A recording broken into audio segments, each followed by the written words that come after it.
Today on Dr. Phil. She hates her mom. You told your mother, I want you to die in a car accident. But they need her money. I can't afford to be on my own. Then you ought to get the chip off your shoulder. Mom's not working. I have, I guess you could say, a side business. So how's she making cash? Selling narcotics. I was. You still are. I am compelled by law to report that. Report away. I don't care. Plus, it's a face-off with in-laws that are on the outs. You are an abusive man, so of course you've got to have your mama and your daddy right next to you. You said including Jason's parents on the show is like giving a child molester support. That's how I feel. What in the world is that about? Let's do it. Have a good show, everybody. Here we go. This is a safe place to talk about hard things. Stand by. We'll count you down. Try to be an emotional compass and point you in the right direction. 5, 4. I am not giving up on you.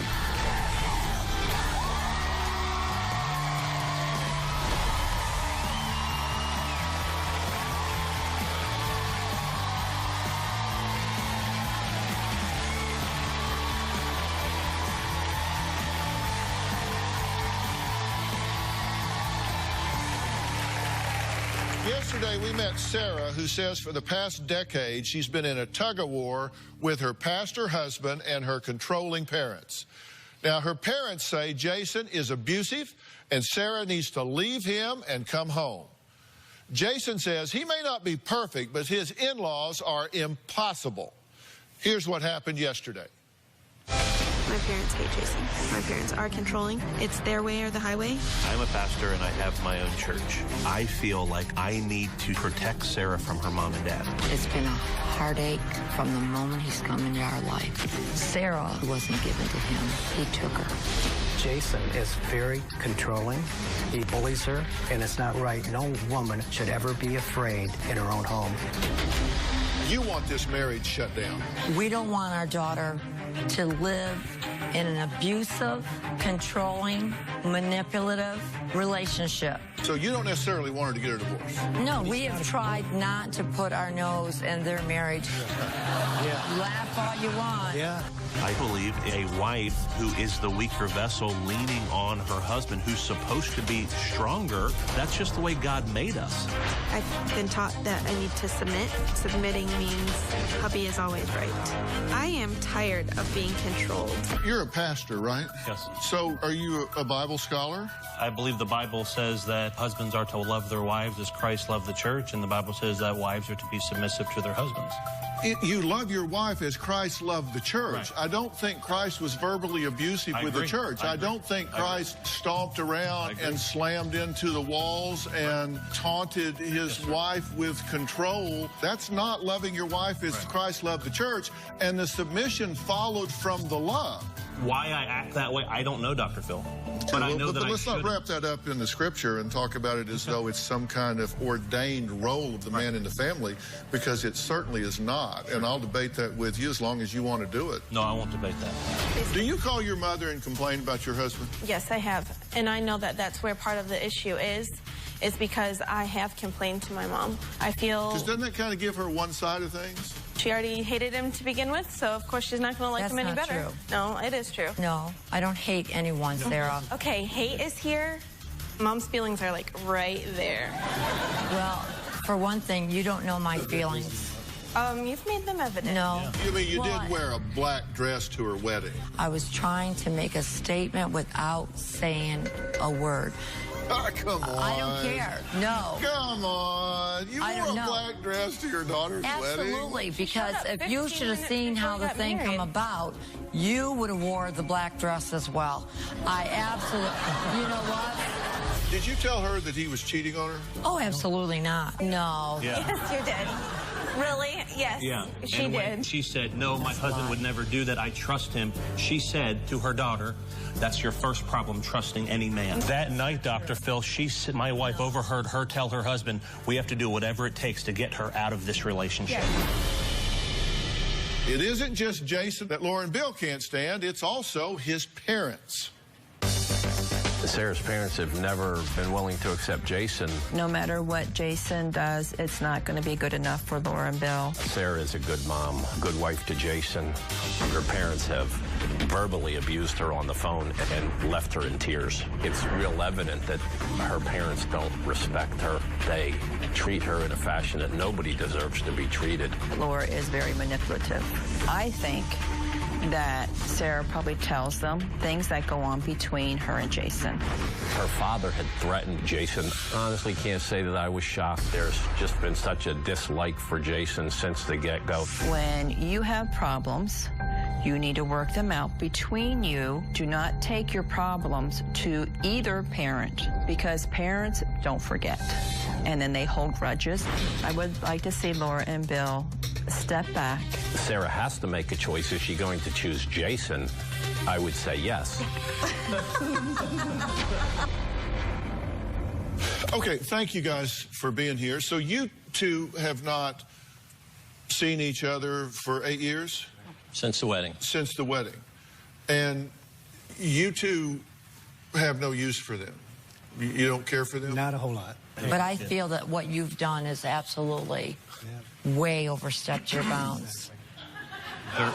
They're wicked, but she doesn't have a problem with it. No. Well, I don't here's what you said No, to that's us. not what I said. And don't put words You in my just said mouth. that they're You just wicked. said it on the film Right, piece. but I said But I you don't have a problem with But it. I said, that's not what I said. I said, I don't hate anyone. Well, here's what you said to us. This is a quote. I wrote this down. You said, including Jason's parents in the show is like giving a child molester support. Yeah. That's how I feel. What in the world is that about? What I said to my husband in private was, you're an abuser. And of course, now look at here. You got 2 against 4. Right. This is the way it's always been. And the thing of it is, you can't even look me in the eye. Because you're sending glares. I sure hope that they're getting it on these cameras. You are an abusive man. No. Don't say no. Jason, we've seen it with our own eyes.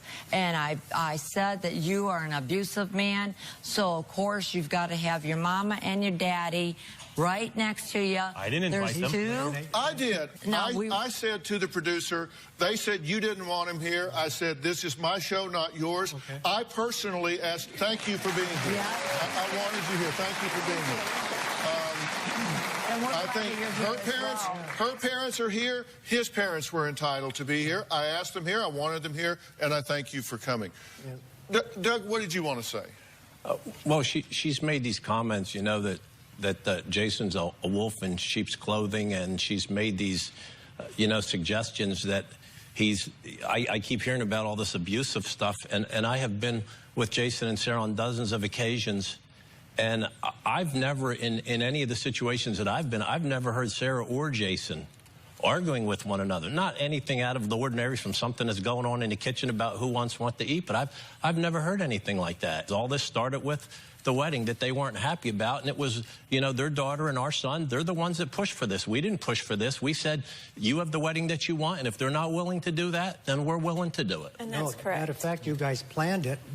I planned it. In a We three-way. planned it. They didn't plan it. You and your mom. No, my mom didn't plan it. You three in a three-way No, she didn't. conversation. How would you know? You were not involved in the Phil, least bit. he said that There me you and go, my Dr. wife Phil. never Did got you hear married. that? He said me and my mom Because got you married. didn't want to be Because involved. even Kind of weird. your that name 200 and your people mom saw me and my wife kiss at the altar, your mom's not me name and was my above mother kiss at Sarah's the altar. Yeah. mom's name. No, you just heard it out of her own mouth. And it was, Okay, you know, Melody?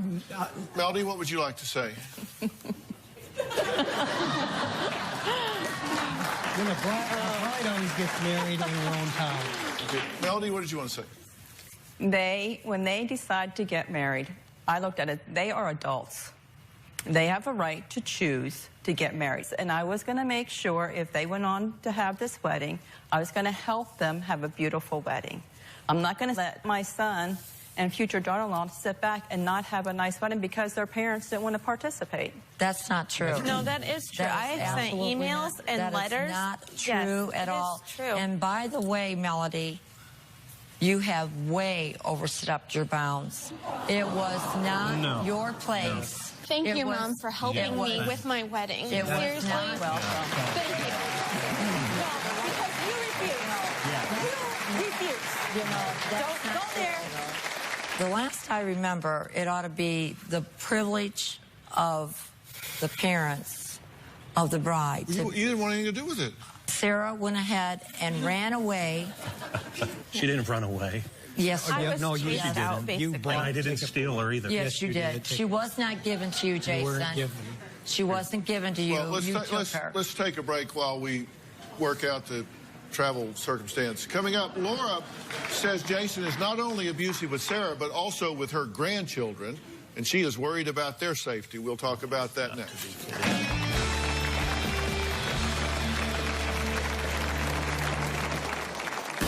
Jason's not only abusive to Sarah, but also to his kids. We do spank our children, and we spank to discipline. I don't know where you come from, but where I come from, I believe that's called abuse. Tomorrow on Dr. Phil. My daughters are heroin users. 3 beautiful girls This is how I make my money. You trade sex for money to buy drugs. shooting heroin You 3 are high right now, right? under their parents' roof. We get high together. We shoot off 6-7 times a day.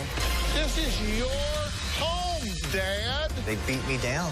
Then be a man. What are you doing? That's tomorrow.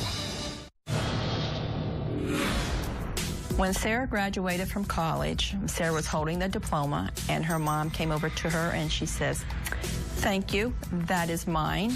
She goes, "I deserve this. I put you through college." I'm sorry, but no parent deserves somebody else's diploma when they're the ones that went to the college and did all the work. It belongs to Sarah, not her mother. Well, for the last 8 years, Laura says she's been in mourning over her daughter Sarah's marriage to her pastor husband, Jason, because she says Jason stole her daughter from her family. Jason and his parents, Doug and Melody, say it's Laura and her husband, Bill, that are the problem here. They say Laura and Bill have stepped over the line and even pitted Jason and Sarah's kids against them. Jason and I have argued in front of the kids. An argument may even begin in front of the kids. We have a 7-year-old, a 5-year-old, and a 2-year-old who aren't stupid, and they recognize when mommy and daddy are at odds with one another. Sarah's parents will manipulate the kids. They'll be on the phone, and my kids will say things to me like, "Daddy, why don't you want us to move our family to be near Mimi?" That's not something my 7-year-old son would say. We do spank our children. I think that spanking could be abusive, and we're very cautious of that. And we spank to discipline. I don't know where you come from, but where I come from, I believe that's called abuse.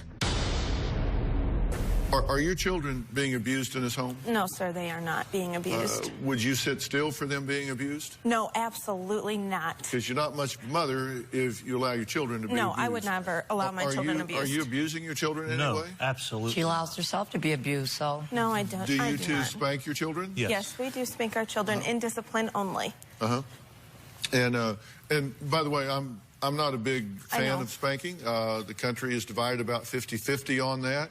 Let's get down to what we're going to do here in this situation. Okay. You don't like her talking to her parents because they try to poison her in your mind about your marriage. No, I want her having a relationship with her parents. But I don't want to deal with the fact that she always comes back with me, or the reality is they're abusive to her on the phone. I mean, they have yelled and screamed at her on the phone time and time and time again, and she cries in my shoulder, she's cried in my parents' shoulder. cried on Dad's shoulder. It is absolutely unbelievable. It is ridiculous. I mean, ridiculous. Do you feel abused by your parents? Yes, I do. I do feel abused. I have felt abused on both sides. And I contacted you because I wanted some peace to be brought to this situation. I wanted peace to be brought between my parents and Jason. I wanted peace brought between my parents and myself, between Jason and myself, and between all of us as a whole. My dream for this situation would be that one day I could invite every side for a holiday or for a birthday party or for a graduation. And at this point, I can't do it without getting some form of grief. The wound, the cut has been so deep. Likewise. And, the cut has been so deep, we would need time to heal. Dr. Phil, we want to have the relationship. I wouldn't have a problem if we spent Thanksgiving or Christmas or all that together, but my wife and I have stayed away from Jason and Sarah's and spending some special times with our grandchildren so that they could be there knowing how much they dislike us. We don't want to have that conflict. So we take separate times and take separate vacations so that we can spend that time. We want our grandchildren to enjoy both sides. I don't have a problem with that. I love my daughter-in-law. We have great times together. I believe that feeling is mutual. The same thing with my wife. And that's what we want. We want them to have a happy home, Jason and Sarah and the kids, and we wish that they would get along with everyone. If you really earnestly felt that, and if you earnestly cared about Bill and I's feelings, why then didn't you, right at the very beginning, we come right out and asked you, could you please wait? We are not prepared for this. And you asked me the question, so can I respond to the question? Yeah, because you know why? You had just totally... you even went ahead and done our officiating of our daughter's wedding. Okay, you wanted to go ahead and omit, if there's anybody here now that is against us, then forever hold your peace. You did not even put that in. Sarah wasn't given. She was taken. I'm sorry, I'm gonna just have to, I'm gonna have to interrupt you here. Sure. Can Laura and Bill find a way to accept Jason into their lives so this family can start to heal? Well, we're going to find out.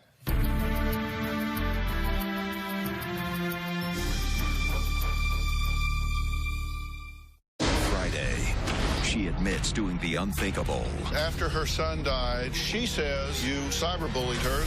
She's been trying to split my marriage up. So you attack her while she's grieving the death of her son. Quit trying to split my family up. I'll leave her alone. Plus, I saw an image of my daughter bare-chested. Cyberbullied to death by a man she never met. Have you been able to track this person down? Then on Monday, a tragic death. The police ruled that this was a suicide. But the mother says murder. My daughter, she was killed. It's making national headlines. He had... How can you say... Okay, stop. Hold on. And dividing a family. They refuse to accept this as a suicide. You heard your daughter ask her brother, Scott, to help her. Absolutely not. You know you said that, Scott. You can't deny it. Monday. Jason's father and mother have passed their wicked ways down. How dare you? You have so overstepped your bounds. I'll never be the mother of the bride again. I'll never get to have a granddaughter again. This seed of deception has come from somewhere. Jason is nasty and evil spirit. And he learned that from Best. His mom and dad, I wouldn't treat my Springer Spaniel in the manner they have treated us. I want to wrap up History 101 and talk about where we go from here, because we're running out of time, and it's really important for me to say this. Relationships are negotiated, and that negotiation window never closes. I mean, there's a formula for success in a relationship, and the formula is this.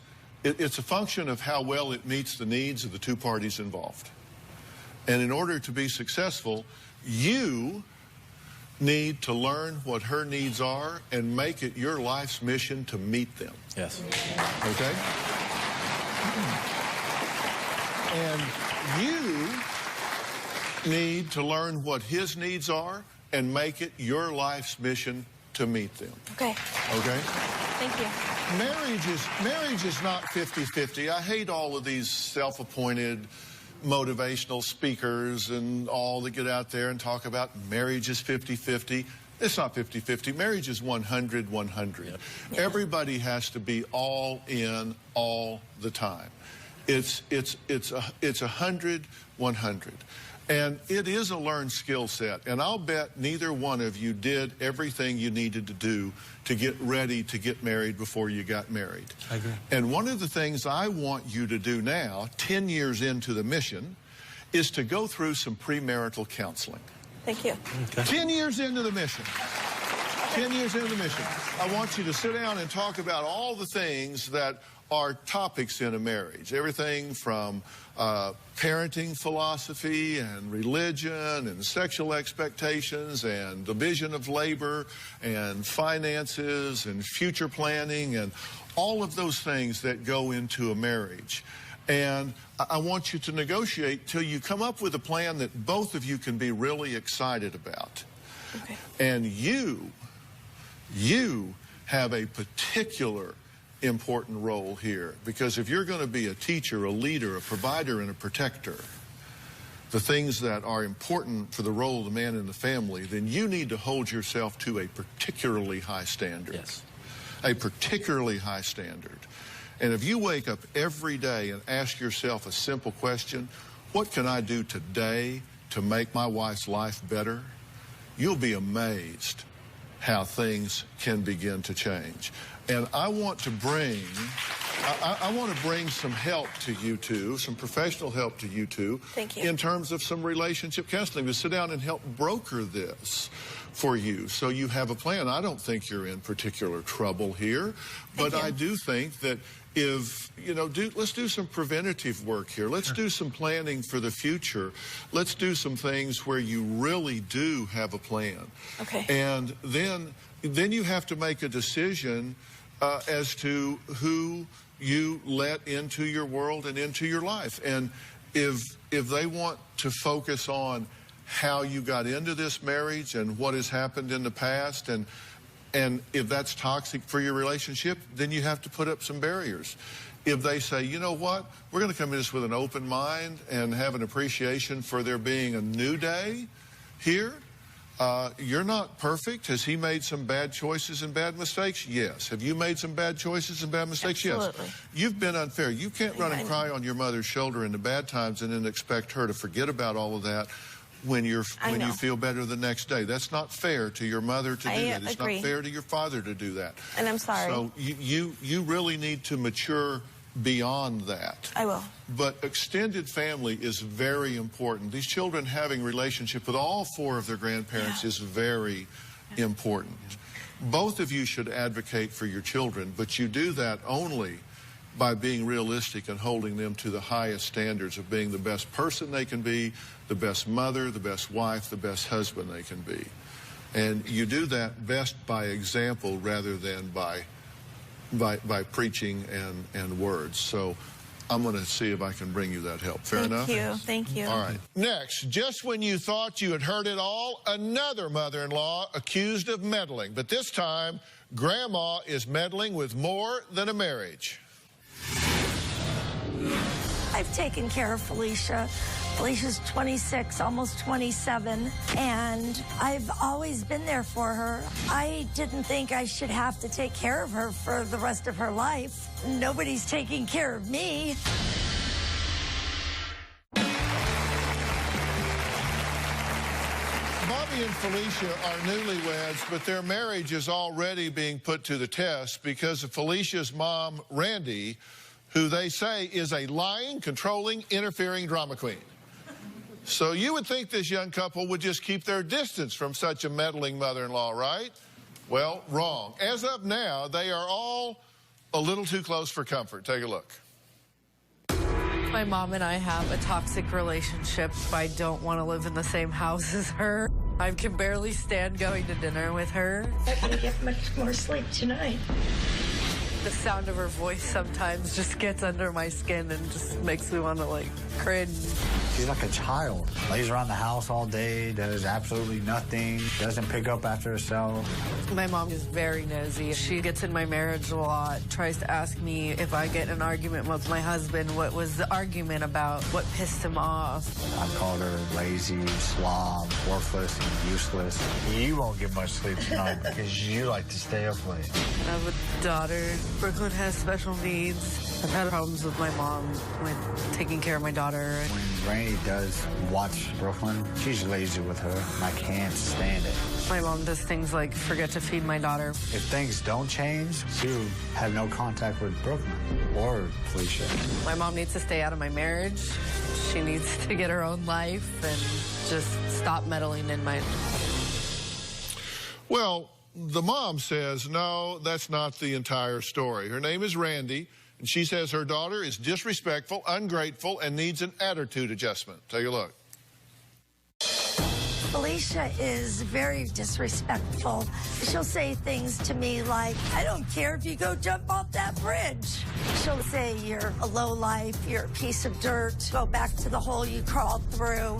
Bobby and Felicia gang up on me. Bobby and I used to get along. Since he is influenced a lot by Felicia, I have seen a different side of him. Bobby can be nasty like Felicia. He'll start cussing or he'll start yelling. He has never hurt me physically. He has broken my phone. Bobby and Felicia don't think about anybody but Bobby and Felicia. You could say they're selfish. Felicia has the attitude of things are her way or the highway. All Felicia ever cares about is money. As long as I can buy her the things that she wants, she's happy. But if I don't have the money, she's pissed off. She's right back to the old Felicia and just being a real bitch. I find it very hard to believe that the marriage will last for any length of time. I can't see anybody putting up with Felicia. Okay, now, you say she is unbelievably disrespectful, right? Yes. You say she is meddling and disrespectful and hurtful and all of these bad things, right? Yes. So why are you in each other's lives so much? Because I've always had a theory, you can call me a sumbitch, but you're going to do it long distance. I mean, if you don't like me, adios. I can't afford to be on my own right now. Well, then you ought to get the chip off your shoulder and quit being such an insolent child. Right? I guess so. If you need her to survive, y'all are married? Yes. And you can't provide for each other? Do you have a job? Yes. You have a job? No. You need to get a job. No, I'm sure I could, but I have to be there with my child. Well, but she takes care of your child. No, she does not take care of my you child. said she does sometimes. You said, there are a couple of things you said here, just so we get this on the table. Okay. You admit that you told your mother, I want you to die in a car accident, and at your funeral, I will laugh. Yes. I was mad. You told her you hated her, and you said, I don't feel bad because it's the truth. Right? You hate your mother.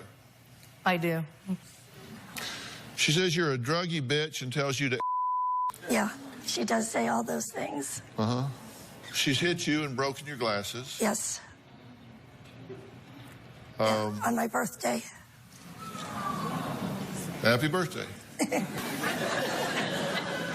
Why are you not saying, this is crazy, we got to get out of this?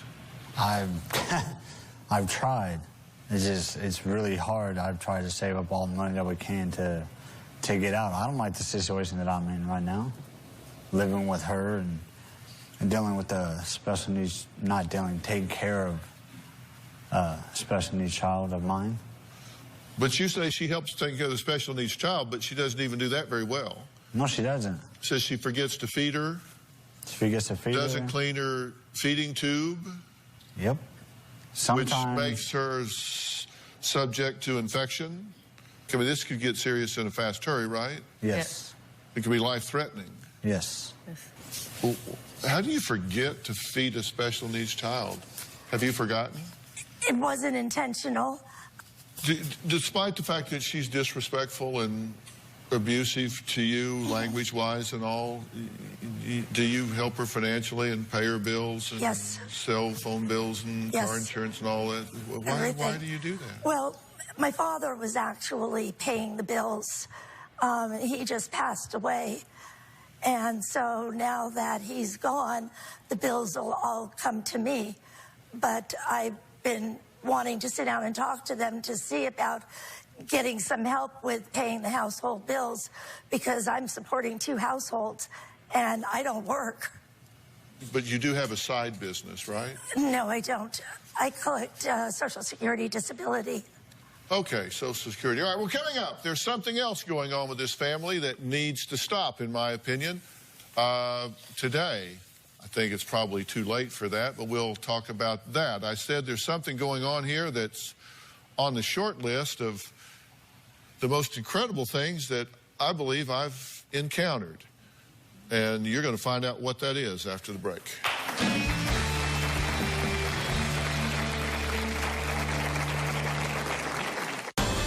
It's not me out there getting high on drugs and doing stupid things. For as long as I can remember, she's been using. I don't know what she's like sober. Tomorrow on Dr. Phil. My daughters are heroin users. 3 beautiful girls. This is how I make my money. You trade sex for money to buy drugs. Shooting heroin. You 3 are high right now, right? Under their parents' roof. We get high together. We shoot up 6-7 times a day. This is your home, Dad. They beat me down. Then be a man. What are you doing? That's tomorrow. My mom tried to control every aspect of my wedding. She had something to say about every single thing. I wish that she would have just let me do it the way I wanted to and maybe give it an opinion here and there, not try to tell me how I should do it. She told the wedding planner that she wanted to walk down the aisle with her husband, and she got upset that his own father, was walking her down the aisle. Raina wanted it her way. And I'm like, don't let her do that, man. She already had 3 weddings. She's good. This is your wedding. Well, Randy says her daughter Felicia and son-in-law Bobby are selfish, disrespectful, and constantly ganging up on her. Now, Felicia and Bobby say they have a very good reason for doing so. They say not only is Randy meddling in their marriage, she is actually putting their special needs daughter at risk. Take a look. My mom has a prescription for Oxy and Narco. She takes less than what she's prescribed, and she sells what she doesn't take. I have, I guess you could say, a side business. It doesn't hurt anybody. It's not me out there getting high on drugs and doing stupid things. For as long as I can remember, she's been using. I don't know what she's like sober. She's loopy every time she takes them. When you're dozing off at a red light, that means she's taking more than one. My mom zones out in public. She doesn't know what's going on around her. I know that Bobby and Felicia feel that it affects them and it affects Brooklyn, but none of them have anything to do with it. Brooklyn is just a small child, and it's not hurting her in any way. There have been times that my mom's done a deal at my house when she's supposed to be watching my daughter. That means there were strange people coming in and out of the house. She wasn't paying attention in Brooklyn. I don't know what she was doing. The way she sees it as, oh, Brooklyn doesn't understand, Brooklyn doesn't know. I'm like, that still doesn't make it right. Maybe if she goes to jail, it'll teach her not to do it. It's in my past. I don't do it anymore. I asked you before the break, I said, you don't have a job, but you have a little side business. And you said no. And then on the tape, you said, I guess I have, you'd call it a side business. I'm selling narcotics. I'm not anymore. And it's not affecting anybody. You still do it. So you're a dealer? Not anymore, I'm not. Yes, you still are. She's a dealer? Yeah. I keep telling her all the time she's a petty drug dealer. Petty schmetty, she's a dealer. You're dealing drugs. Was. It's not was, you still are. Do you know what the statute of limitations is? There isn't one. Correct. But she likes me having the money because that means that I have money to give to her. Mm-hmm. That's present tense, by the way. Excuse me. She likes me having all the extra money. Too late. But I don't have it anymore. I had my doctor change my prescription. You guys have a special needs child. Yes. It's being cared for part-time by a woman that you say is taking drugs to the point that she just passes out sometimes. When I get tired, I can sleep anywhere doing anything. And I don't take a lot of medication. Because of that, Well, you sell it all. Not anymore, I don't. Well, they say you're still selling it. Well, they think I've got my prescription changed, so I only get what I use. I don't have any extra anymore. Here's the thing.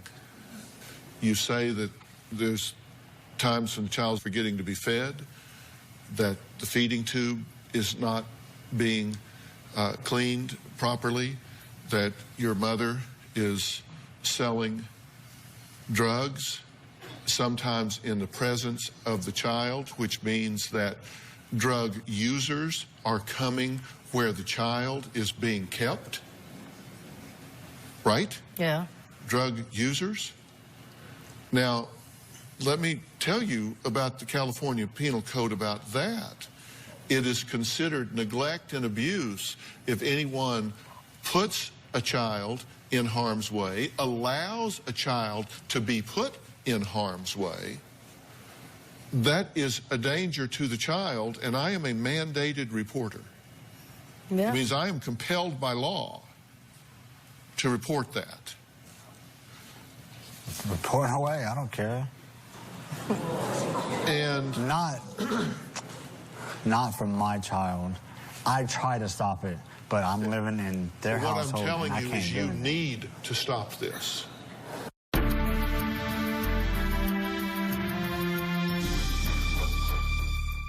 Hey, Dr. Phil here. Did you know that more than 16 million kids in the U.S. are at risk of hunger each day? That's more than 1 in 5 children. Now, these are our neighbors, our kids that play in the neighborhood, co-workers, friends' children. The problem is closer than you would think, but so is the solution. Join me and visit feedingamerica.org/hunger to find your local food bank to help. I'm Dr. Phil, and together, we are Feeding America. We have a lot of fun here in the studio audience. If you're going to be in the Los Angeles area and you would like free tickets, go to drphil.com and click Be in the Audience, or you can call 323-461-PHIL. That's 323-461-7445. Let me say to the two of you, you have a child. Yes. That means the world to you. Yes. Yes. You have that child in a precarious situation. You need to rectify that, and you need to do that immediately. Because I'm telling you, if what you're saying is true, it's true, and this woman is dealing drugs, then that is the commission of a felony. And if you're allowing your child to be associated with someone that is committing a crime and is present during the commission of that crime, and it's known to you, then you become complicit in that. We've called the police before and told them they wouldn't do anything. But I'm telling you, the Department of Child and Family Services is not going to care whether you have called the police. They're going to care whether you continue to subject your child to a precarious and dangerous situation. You need to rectify that immediately. Because what's going to happen here is one of these people that's buying these drugs from her is going to get busted, and they're going to roll over on Grandma here, and they're going to come over and they're going to pinch her. I'm not doing it anymore. They're going to come over and pinch her, and when they do, they're going to go, oh, well, let's start unraveling this. Oh, my God, who's that back in the bedroom? That's a child back there. And then they're going to call DCFS, and then they're going to go, well, where are the parents here? And this is going to unravel on you in a way you will not believe. And you need to act before that happens. Okay? Wake up call right here. I never heard Wake up call right here. Let me ask you something. Hey, you sold drugs illegally, correct? No, I'm not going to.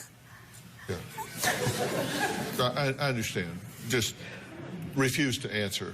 But you've sold drugs illegally. I'll say that rhetorically. They say you are continuing to sell drugs illegally. And if you've ever done that, or if you are doing that, that is a crime, and you need to stop that. This is not a side business, and nobody's getting hurt. I understand that, and that's why I don't. But you apparently didn't understand that, okay? You apparently didn't understand that, and maybe I'm putting a sharper point on that now. So I understand. I do. So you will understand that, because I'm telling you that I'm not even concerned about fixing this combative mother-daughter relationship here. I'm concerned about the fact that this child is being put in a ridiculous situation, and I am asking that you look me in the eye and tell me you're going to rectify that right now. I'm going to do what I can. Of course. Yes. You're going to do what you can, whether that's a little or a lot. No, I mean, I'm going to do what I can to protect my child. All right, I'm unconvinced with your resolve by what you're saying, and I made you the offer, and I heard your response, and I hear it loud and clear, and I will conduct myself accordingly. We'll be right back. Thank you very much.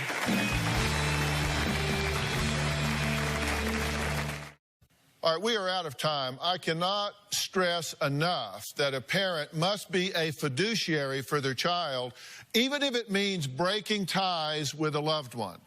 I want to thank all of my guests today. For more information on how to set boundaries with your parents or in-laws, log on to drphil.com, and don't forget to tell what you thought about today's show on our message board. Thanks for being here. So long.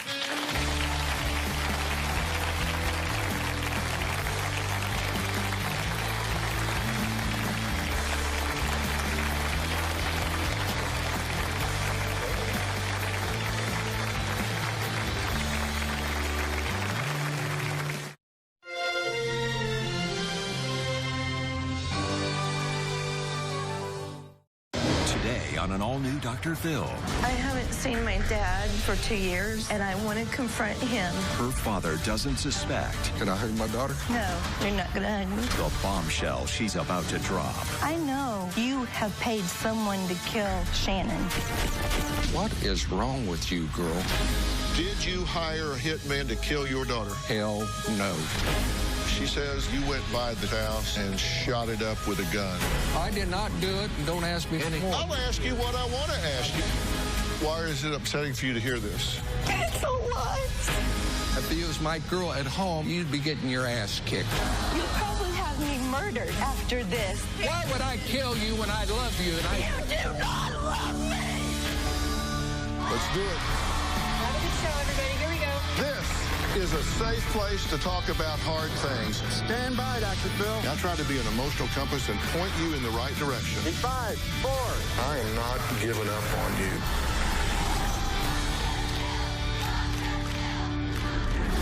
On August 3rd, 2009, 40-year-old Shannon was found dead in her car at the bottom of a cliff on Walker Trail in Sevierville, Tennessee.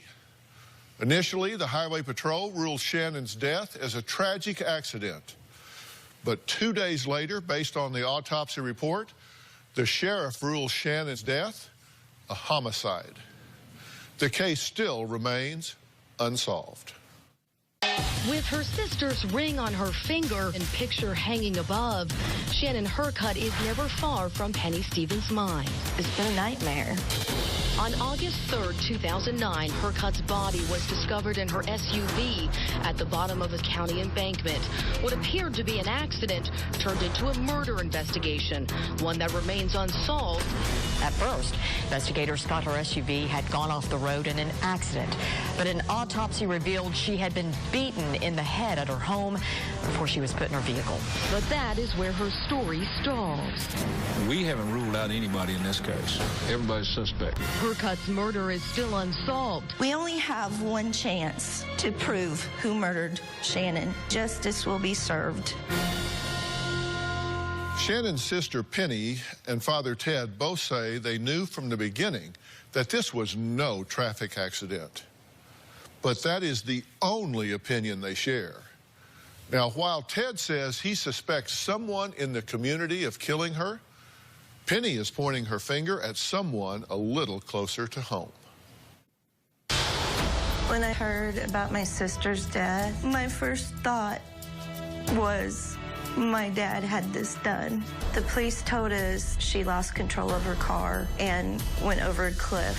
3 days after the accident, the police went to her house, and in her garage, they found evidence of a struggle. There was broken bottles with a baseball bat and blood on the refrigerator. That's when they realized it was a homicide.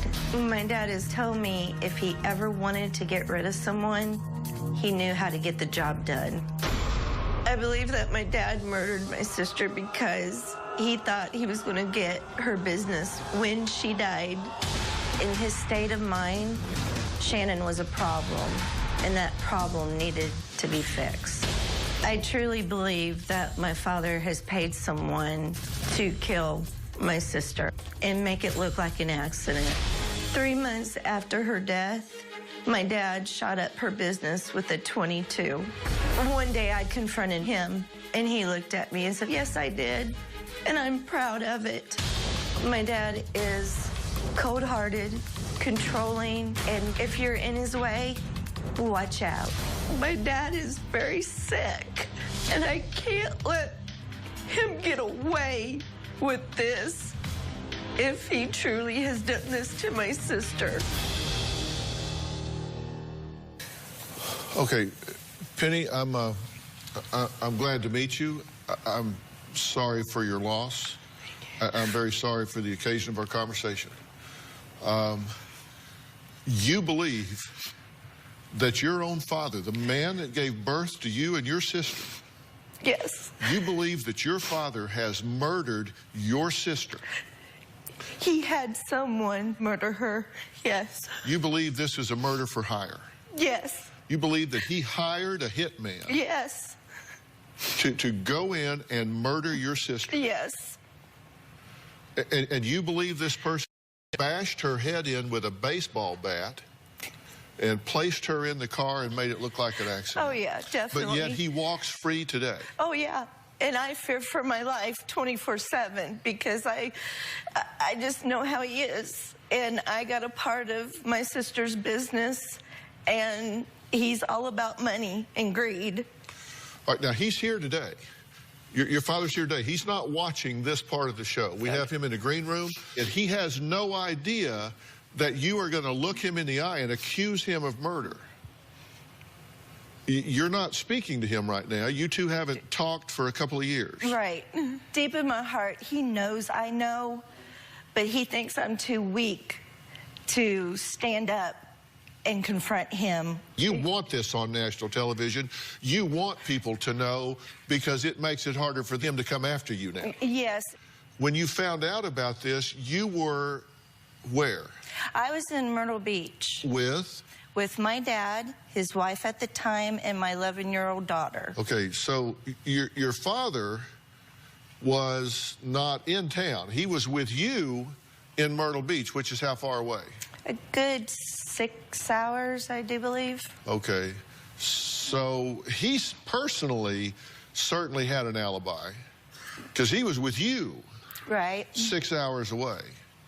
You think you think he did that on purpose? He did it on purpose. How did you react when you heard about your sister's death?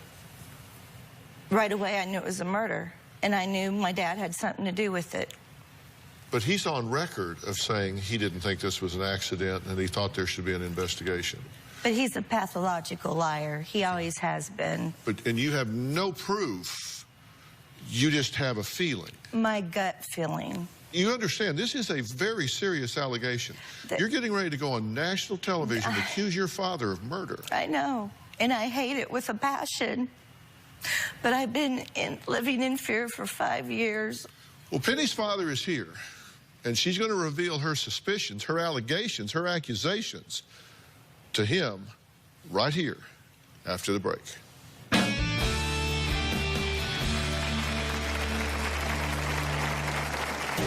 I want to tell my dad how I've been feeling.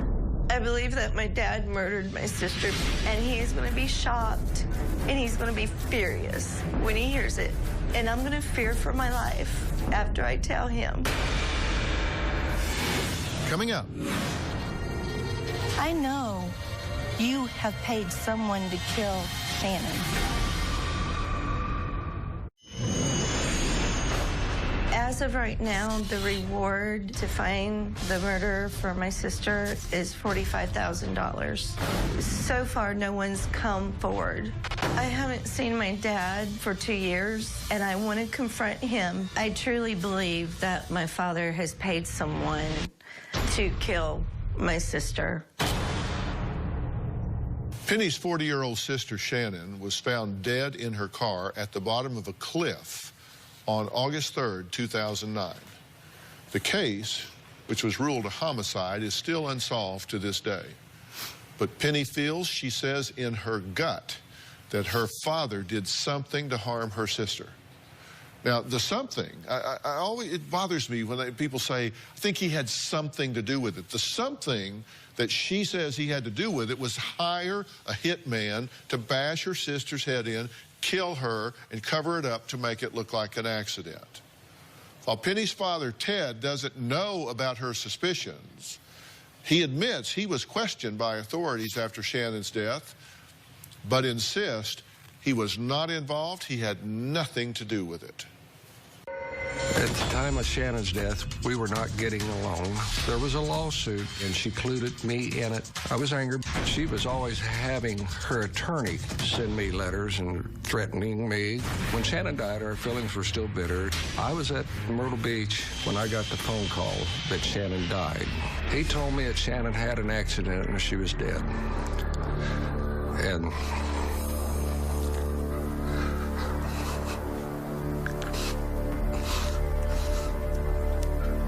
I lost it. She didn't have a seatbelt on, and right away I said, something's wrong. That's not Shannon. The investigators came to the conclusion that Shannon was murdered. The person that killed her was trying to make it look like an accident. She had a large gash in the back of her head where she was hit in the head with a ball bat. I was considered a suspect, but I was never charged for her murder. I was not involved in my daughter's murder. I love my daughter. Just because we were in a feud, I would not kill my daughter. About 3 months after Shannon's murder, someone shot up her business with a gun. I was never asked or questioned or anything about it. I think I read it in the paper. I don't know who did that. I lost one daughter through death, and I lost my other daughter, Penny, through just a bad relationship. She doesn't want anything to do with me. I hope we get this resolved. Well, as I said, Ted is actually here. He has not been listening to the show up to this point, but he's joining us now. So, Ted, come on out.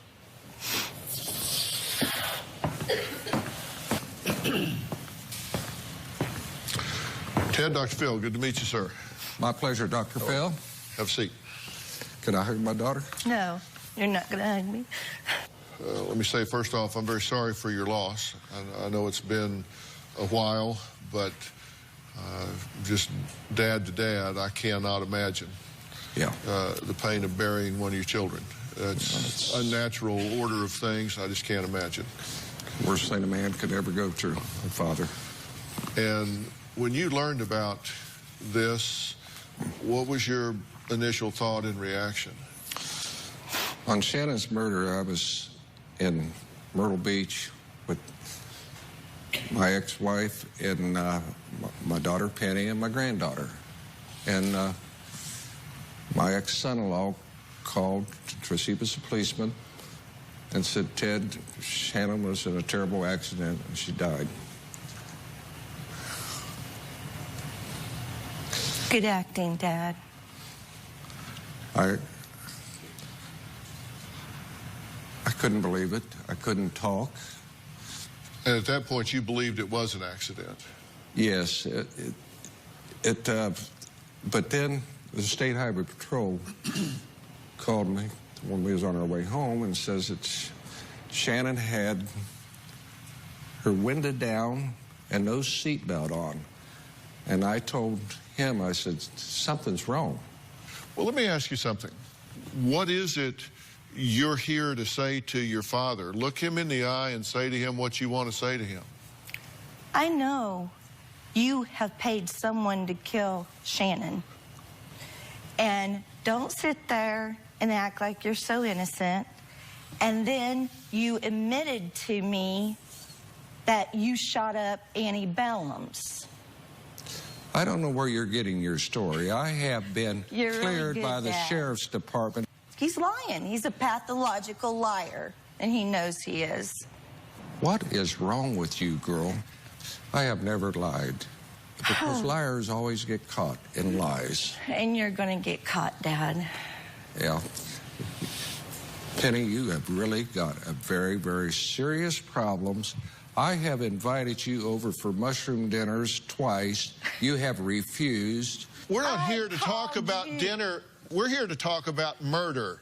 If you believe he murdered your sister, then you need to tell him, and you need to tell him why you believe that.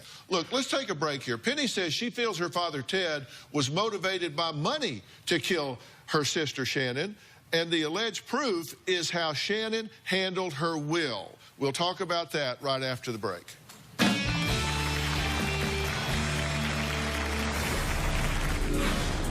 I don't know where you dream this stuff up at, but you really are doing a damn good job of it.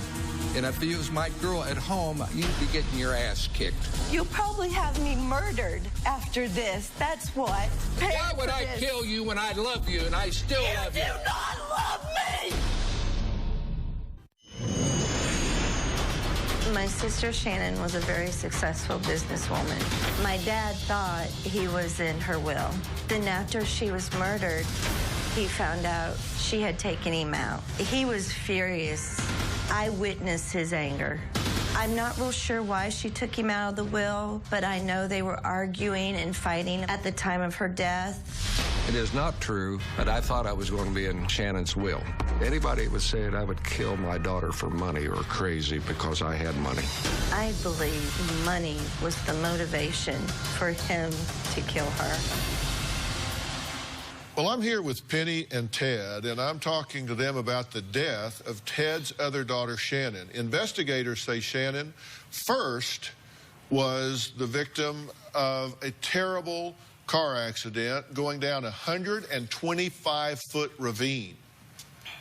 Now, autopsy changed the whole case, and it went from accident to homicide. It's still unsolved.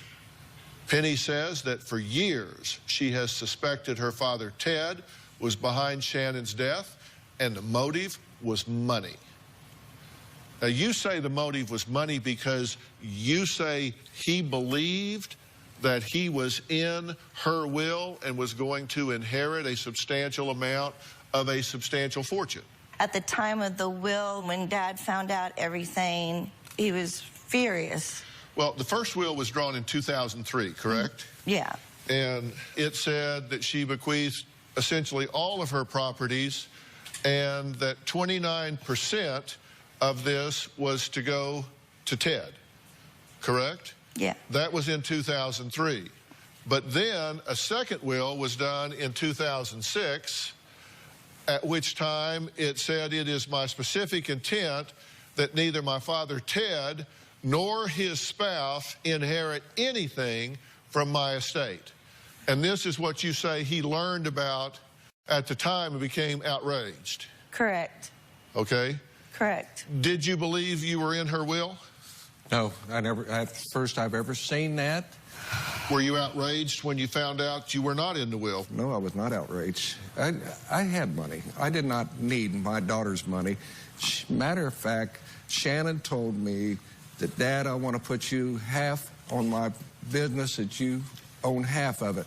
I said, "No, Shannon, I don't want that." Why is it upsetting for you to hear this? It's all lies. It's all lies. How do you know that it's lies? I just know it is. When he found out I was involved in Shannon's will, which I never knew, he thought he would use me to get back at my cousin that has the business now. Right now, I can see, Penny, you are a very, very sick lady, and you really need some help. I do need some help, Dad. That's why I'm here at Dr. Phil. And accuse me of murdering your sister, my daughter? After Shannon was murdered, and me and my daughter came up to see you afterwards, and we were walking out to leave, and before we left, you said, honey, I just want you to know Aunt Shannon brought this on herself. Like you were telling her you're sorry that you did it. Why would you say something to an 11-year-old? I don't know where you dream this stuff up at, but you really are doing a damn good job of it. And if you was my girl at home, you'd be getting your ass kicked.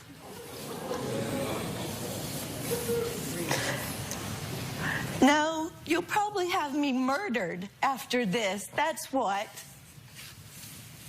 You are crazy, girl. It's okay. I was prepared for this, Dad. Why would I kill you when I love you and I still love you? You do not love me! You're crazy. You are absolutely crazy. You never loved Mom. You never loved Shannon. Never loved me. You know it. I love and it got worse after you and Mom divorced. You always said the divorce. I didn't get a divorce, my wife. I got to divorce you. You fought me more than your mother did. Oh, that's. Oh, huh? How about going? Such a psycho. Well, let me ask you something. She says she's been afraid of you for a long time. She says that when she was younger, she was bothered by a teacher, and you went by the teacher's house and shot it up with a gun. Did you do that? No. I don't know what you... Did you do that, and did you then tell her about that and tell her if she told anybody you'd kill her? No. Did he tell you if you told anybody he'd kill you? Yes. He told me, you better not say it or you'll be next. You are such a liar. Did you shoot up a teacher's house? No, I did not. Did you shoot through a window? No. Did you take a gun and go shoot up your daughter's business? No, I did not. Penny knows that Shannon had a whole lot of enemies. Well, I'm not asking about her enemies. I'm asking about you. No, I did not. Did you go shoot up your daughter's business? No, I did not. I was not ever questioned about it. Well, I didn't ask you your question. You're being questioned about it now. Yeah, but I mean, by the law enforcement, I've never been questioned about it. Did you hire a hitman to kill your daughter? Hell no. Ted's estranged third wife has something to say about this case. We're going to hear why she claims she is afraid of this man she married. And she was only married to him for 3 weeks. And, well, that's right. And he got an annulment. It wasn't her, it was him. He got an annulment because he said he found out things about her that he did not know. We'll be right back.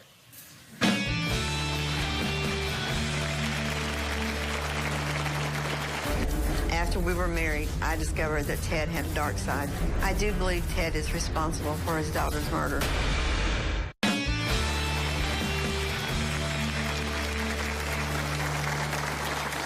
Penny and her father, Ted, haven't seen each other or spoken to each other in 2 years until today. Now, Penny threw her father a shocking curveball earlier when she revealed she thought he was behind her sister's 2009 murder. Now, what that means very specifically is she says she thinks he hired a hitman that went to his daughter, bashed her head in with a baseball bat in the garage, then put her in the car and pushed it or drove it over a cliff. It went down 125 feet and initially was considered an accident, but now is considered an open homicide case. Ted vehemently denies having any involvement in his daughter's death. And let me be very clear. I have not seen or heard one shred of evidence from Penny or anyone else that he had anything to do with his daughter's death. I'll be very clear about that. I haven't seen a shred of evidence about that. I've just heard allegations. Now, Ted's estranged third wife, Jan, supports Penny's suspicions of Ted. Maybe she has some evidence that this man hired a hitman to murder his daughter. But Ted says he was only married to Jan for 3 weeks before he threw in the towel on the marriage. Here's what Jan has to say. 6 months ago, Ted and I were only married for 3 weeks. After we were married, I discovered that Ted had a dark side. I do believe Ted is responsible for his daughter's murder. I think that because he told me he knew details of her murder that only the person involved would know. He knew how the murderers hid outside and how they got into her garage. Ted told me that she was hit in the back of the head with a baseball bat. He told me that there were 3 people that murdered his daughter. 3 months after Shannon's murder, somebody went to her business and shot up the business. He told me he was the one that shot up the business. Ted told me that if I had told anybody that he would make me disappear. I'm scared to be here, but I'm here anyway. If anything happens to me, I want you guys to know that I came freely and willingly because I want peace in my life, and I don't want to be threatened anymore. I believe Ted is that dangerous. Jan, thank you for joining us and being here. You were married for 3 weeks to him. Correct. And then he asked for an annulment. No, I kicked him out of my house. You kicked him out? Yes. Okay, well, we've got a little timeline here of this marriage because, it's a very short timeline.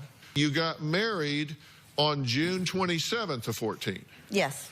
Then you separate on 7/21 of 2014. That's when you said you kicked him out. Correct. And the plaintiff discovered the defendant had a prior criminal history. He discovered that you had a criminal history. I told him that in the beginning because he even said he told me he had No, you didn't. Further, we sat right there at the table, and I told you. He said further he has discovered that you had forged his name on a checking account and that you had placed unauthorized charges on his personal credit cards. That's not right because he told me when we were dating, my debts were his debts. Well, he said you jacked him for $8,400. He's a liar. Yeah, you're a liar. You're nothing but a damn con. You con your first husband, you con your second one. Listen, maybe I'm just old-fashioned, but I kind of always believed that when you got married, it wasn't his money and her money, it was just our money. I've been married 38 years, and I don't have any of my money. It's kind of like noon the first day, it was our money. Which was just, and it apparently worked out because I've been at it for 38 years. Here's my point. He may be the biggest ass in the world. I don't know. I don't know you, so I'm not saying that. But let's just say, for argument's sake, that he behaves like a jerk. That is a long way from hiring a hitman to kill your child. So what is it that you know about him? What behavior did you see? What evidence do you have that says this man is involved in a murder for hire plot? He told me that he had shot up Shannon's business. And he told me what he shot it up with. He told me he took plates off of a vehicle that looked like his and put them on his, and that way they wouldn't know it was him. So he told you he did that? Yes, he did. Did you tell her you did that? No, I did not. I'm not saying you did or didn't, but did you say you did? No, I did not. Why would she say you did? Because she lost the goose that laid the golden egg. It was paying her damn wages and to lose her home, her car, and she is pissed. And she's nothing but a damn liar and a thief. So he told you that he went up and shot her business. Was it a specific gun? It was a .22. A .22? Yes. Okay, and then was there an occasion when the county was looking to find out if that gun existed and if he owned the gun?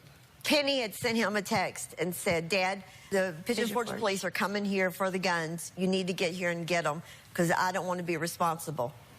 And he jumped in his truck and he took off as fast as he could go to get to Pigeon Forge to get those guns as fast as he could. He said to me, while he was on his way there, he knew he was being set up by Penny. I just knew it. I just knew I was being set up.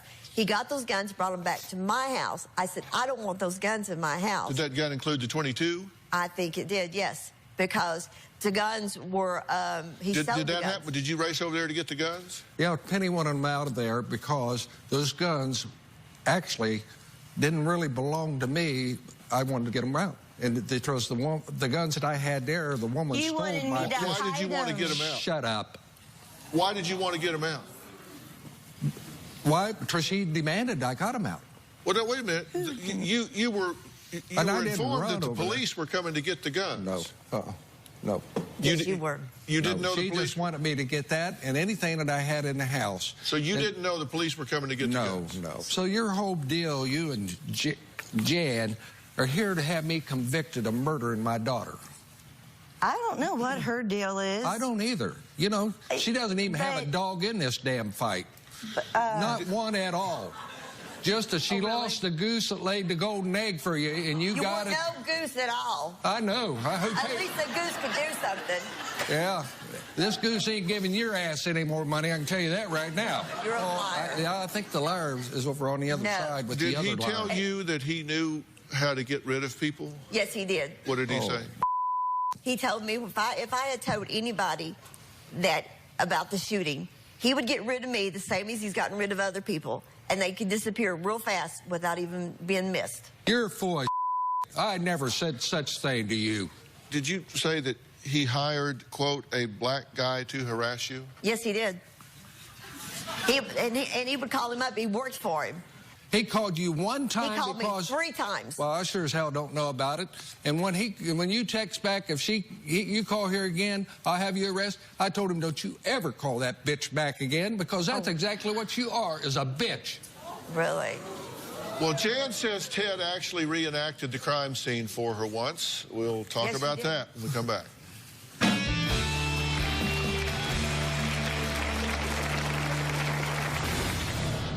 I did not do it. Don't ask me no more.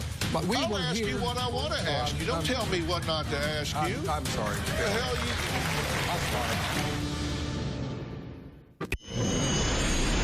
As a kid, my dad shot up a teacher's house and took me by it and showed me what he had done.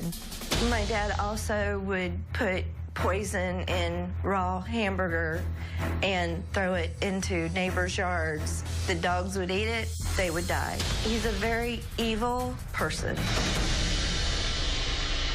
Well, I'm talking to father and daughter Ted and Penny, who haven't seen or spoken to each other in 2 years. Penny's sister Shannon was murdered in 2009, and their relationship hasn't been the same since, especially since Penny has always thought Ted had a hand in Shannon's death. Specifically, she thinks he hired a hitman to murder her sister. Now, Ted's estranged wife, Jan, says he even reenacted the crime scene for her once. Tell me what you mean. He took me to where the truck was parked. He told me it was a blue truck. He told me that there were 3 people that they got out. He showed me where they walked, how they walked through, that they hid by the bushes. When the garage door went up, they went in there. They hid in the bushes by her house. Yes. And in fact, about the teacher, you told me you did that, and you not told me you did it once, you told me you did it twice. You have spent a whole lot of time discussing a story with Penny, haven't you, dear? I never met Penny until Friday. You two are, and you're here as her friend? Oh, Yes. my God. Well, wait a minute. Nobody said a friend. Never met her before. Well, get over your shock of that. You did shoot up the teacher's house, though, right? I didn't do nothing illegal. I am as honest But the as me. statute of limitations is run on that. I Come have not done nothing. You didn't scare a teacher that was really being inappropriate with your daughter? No. I mean, nobody could blame. I'm not the only person you told that to. Did you tell people you did it? No. You never even told anybody you did it. Even if you didn't do it, you never told anybody you did it?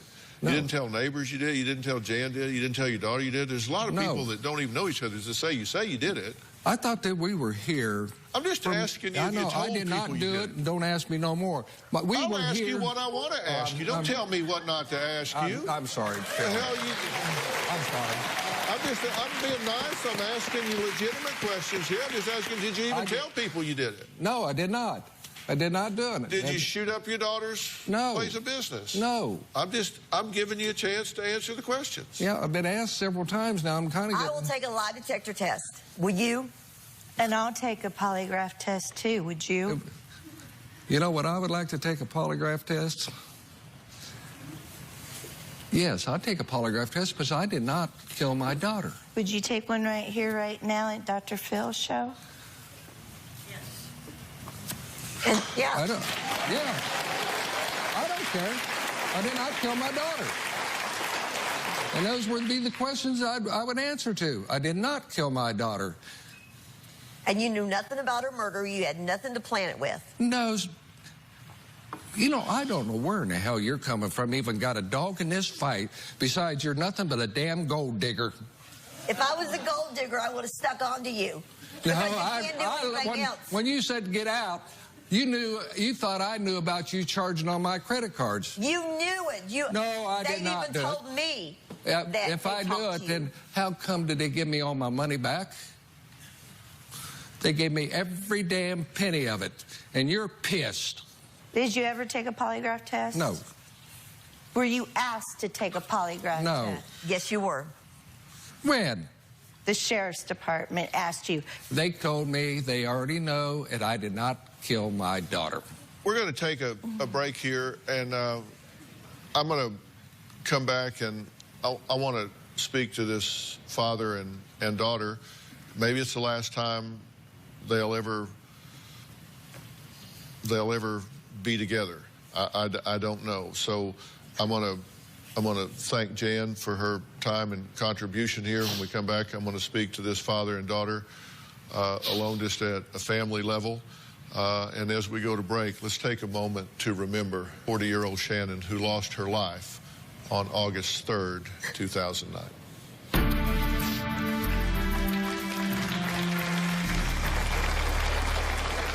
Shannon was a very motivated person. She loved to have fun, loved to joke. She loved to smile and laugh. She was always the life of the party. She was very beautiful. She had a very beautiful smile. Just an enjoyable person altogether. I miss Shannon. She was really the love of my life. I miss her very much.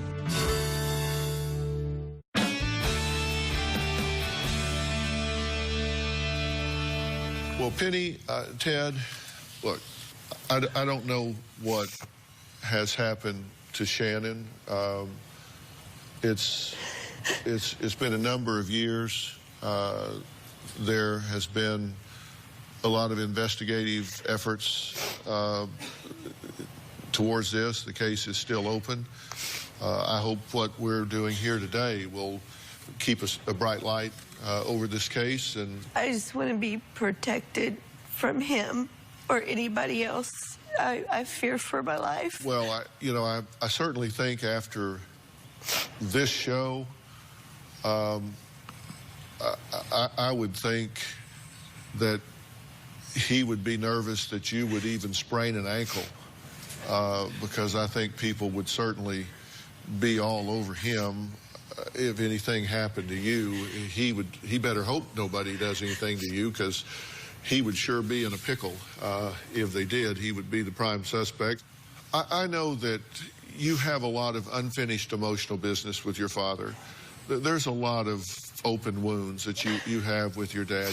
I don't know whether your father hired someone to kill your sister or not. I have to assume he didn't, because I see absolutely no evidence that you had any involvement in her death whatsoever. I just see no evidence to that. I know that you have a lot of unfinished emotional business with him. You did describe him in a lot of ways. You said that he was always very critical of you, that he wanted boys, not girls. He criticized you for being fat. He just blamed you for the divorce. There's been a lot of dysfunction in this family. I think your father's been under attack here today. There's been accusations made against him, and he kind of kept his cool for a little while, and then I think he showed his teeth some here and showed that he can go from 0 to jerk in like 1.3 seconds if somebody pushes his buttons, and I think he's not always the easiest person in the world to live with. So I think you're in a lot of pain, and I think you need some help with that, and I want to get you some help with that. You've gotten this off your chest. He knows how you feel here, and I hope you'll be patient in this and hope that this relationship can be healed in some way. And she hated Shannon because Shannon was a successful businesswoman, and she was not. Shannon was a slender girl. Well, Shannon took care of herself. Yeah, I appreciate you pointing that out, and I'm certain that that's very comforting to her that you remind her of that contrast, and I think that's a very insensitive thing for you to do. That is unkind. Stop talking. A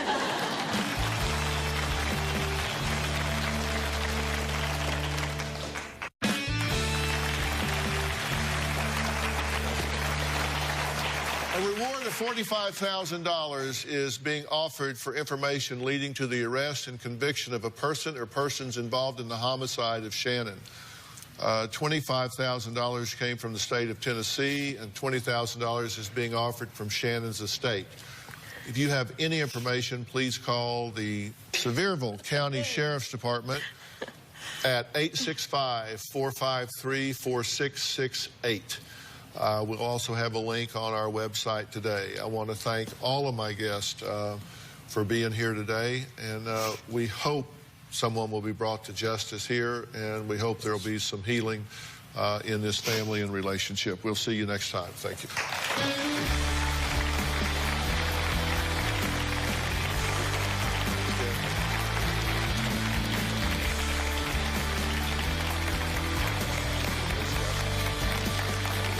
Thanks so much.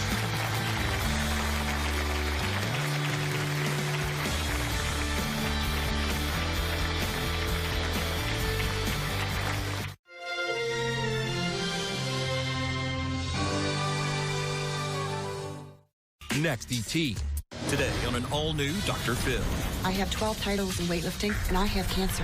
My mom never had cancer. Is she beating the odds? You didn't break a world record. Yes, I did. Or making stuff up? I had brain surgery. They peeled my face off. I have your medical report here. It doesn't say that at all. You be the judge. You said that you lost 100 pounds in 6 days. You can't lose 100 pounds in 6 days unless they're cutting off body parts.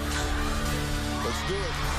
Have a good show, everybody. Here we go. This is a safe place to talk about hard things. Stand by, Dr. Phil. I'll try to be an emotional compass and point you in the right direction. In 5, 4. I am not giving up on you. Go, Dr. Phil.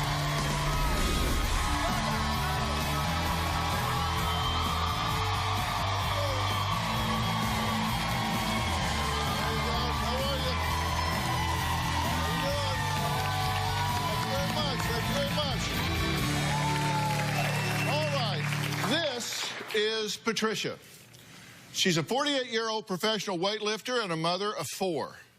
She says people in her hometown see her as an inspiration. She says she has set 12 records by weightlifting up to 250 pounds. Not bad for someone who says she's also battling stage 3 brain cancer. As a matter of fact, she has a mohawk because she says it actually hurts to grow hair on the side of her head. Now, as amazing as this story may sound, Patricia's daughter Jessica says, my mother is a fraud and a liar. My mother did a local news story telling everyone that she had stage 3 cancer, that she was going to die. She is no stranger to surgeries and has been on life support twice. She did not have cancer. My mom was trying to collect donations. In the news, my mom said that she's had 17 strokes. She told them that her face was removed and put back on. I cannot let my mom lie like this. I've told her to stop. I've confronted her with doctors, and I can't do it anymore. So I decided to write the Dr. Phil Show because my mom wants attention. She wants a show. Then let's give her a show. I need Dr. Phil's help to tell her that she, in fact, does not have cancer and that what she is doing is wrong. Okay, Jessica, odd situation here, right? This is your own mother. Yeah, that's my mother. Okay, now she says that she has had major brain surgery, has brain cancer, has flatlined twice in the last few months, actually, and you don't much care. I do care about my mom. She did have a major brain surgery. She had an AVM, which is a malformation of blood vessels that were in her head, and one did come open, and it caused a small bleed in her head, and I went to the hospital. I was there for her, and then she kind of turned it into something that it wasn't. She kind of turned it into cancer, but she never had cancer. As far as you know. As far as I know, and the doctors that I have spoke to. Now, you said this has gone on all your life. In 1998, you were in foster care. That is correct. Why were you in foster care? Why was your mother not taking care of you? Well, what happened was the counselors at school started asking us questions, and CPS got involved, and I think they've been involved for pretty much a lot of our childhood. And my mom was upset with us for going to the counselors, and as soon as CPS called her, she just said, "You guys aren't living with me anymore. Pack up your things. You're going to go live with your dad." So we were all placed in foster care. Now, she had supervised visits with you, right? Yes, she did. And you said in '98 she showed up with a cane, and she said that she was numb on one side. That is correct. You said when she left, the limp and the cane were on the other side. That is correct. She told us she had a mini stroke. But Patricia says her epic survival story should be celebrated, not criticized. Take a look. My name is Patricia. I have 12 titles in weightlifting, and I have cancer. I have had 17 strokes, brain surgery, plates in my head, pneumonia, collapsed lungs, and 2 near-death experiences. When I first woke up from surgery, I had no memory. I was very scared when I found out I may not have much time. They said I wasn't going to walk again, I wasn't going to talk again. I had to learn everything over again. The side effects of brain surgery is very, very painful. You can feel the electric current going through your head that the metal plates pick up. You set off metal detectors, everything. I got into weightlifting for therapy work. They told me I can't lift weights because of my health conditions. And the more they told me I can't, the stronger I got. I know I look hot doing this. I lift those weights and I cry every frustration I have. I am a world champion deadlifter. My first lift was 225, my second lift was 240, and my third lift was 250. My very, very first medal. I just got done doing chemo treatment. Altogether, I have 12 records. People are so shocked, and they come up and say to me, "You have been through brain surgery, you've been through chemo, and you're lifting all this weight?" Every time I go to my doctor's appointment, they say, "We don't know why you're still here. You are a living dead girl." My daughter, Jessica, has not supported me much at all. Jessica is seeking revenge on me, and I want her to stop bashing me, saying I do not have cancer, I'm a fake, and I am telling lies. Okay, well, it's good to meet you. Nice to meet you. And the story that you're telling is absolutely inspirational. So why is your daughter not believing you? That's what I'd like to know. You said you had 17 strokes during this process of having brain surgery. From the very beginning, in 2001, 2002, I was having like slight strokes, mini strokes. My side would go numb. Bad headaches. It was horrible. I kept on going in and out of the emergency room constantly. So the 17 strokes weren't during the brain surgery? No. In 2010, that was starting in 02. It started in 02, right down the line. And then when you did have the brain surgery, you said you had to retrain yourself. You had to learn how to walk and talk and eat, and your husband had to teach you how to go to the bathroom and all of that. You say that when you went in, you weighed 185 pounds. When you came out, you were 80 to 90 pounds. Yes, I lost a lot of weight. I couldn't eat because they took the flap off my face. Right. And they had to take the ear off. And so to get into this part, they took my jaw and they manipulated my jaw. So I could not open my mouth or eat. I have 2 titanium rods in my head, 6 screws. There's a wire disc right here. It's about this big. That holds right here, and some of it's still gone here. And you said you had 70 staples? About 70, yes. And then 2 years later, you get diagnosed with glioblastoma stage 2 or 3. Yes. And you don't remember which? Stage 2 or 3? They said it was 3. 3? Okay. But you started chemo, but then you declined. It was making me sick. I couldn't work out, couldn't go to the gym, I couldn't do anything else. I was sick. I couldn't function. You said you actually were able to get this under control with a cannabis oil? Yes. Okay. And it was after that that you set 3 world records. Yes. You know, she said that you've done some of this because you wanted sympathy and you wanted attention and you wanted people to give you things. I haven't got one thing from anybody. Really? Okay. I was looking at one of your Facebook posts here. Okay. And you said, I had brain surgery.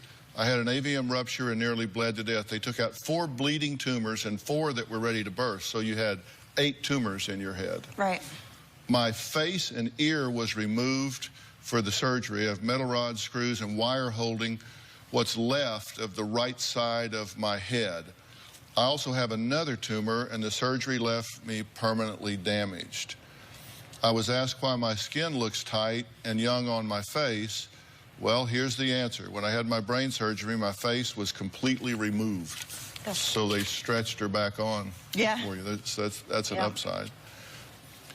So you've had a rough time. That was in 2012 that you were diagnosed with this glioblastoma. You seem to be hanging in there. I tried. I have a lot of pain. It's this right here, it hurts. I can feel the current going through my head and the lights, and it's not easy. I'm sick half the time. I go home from the gym, I lift. I come home, I lay down. Let's take a break. Coming up, Jessica says her mother isn't only lying about having cancer, there's a lot more that she's been dishonest about. Jessica will tell us what that is when we come back.